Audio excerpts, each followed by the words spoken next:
నంద్యాల జిల్లా శ్రీశైలంలో వినాయక చవితి సందర్భంగా సెప్టెంబర్ 9న ప్రారంభమైన గణపతి నవరాత్రోత్సవాలు ఘనంగా ముగిశాయి.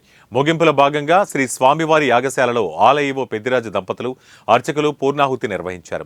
ముందుగా శ్రీ స్వామివారి ఆలయంలోని రత్నగర్భ గణపతికి, సాక్షి గణపతికి, మృతికా గణపతికి ప్రత్యేక పూజలు నిర్వహించారు. అనంతరం సాక్షి గణపతి ఆలయంలో నెలకొల్పబడిన మృతికా గణపతి స్వామికి విశేషంగా పూజాధికాలు చేసి లింగాల గట్టులో మృతికా గణపతికి నిమజ్జనం చేశారు. श्री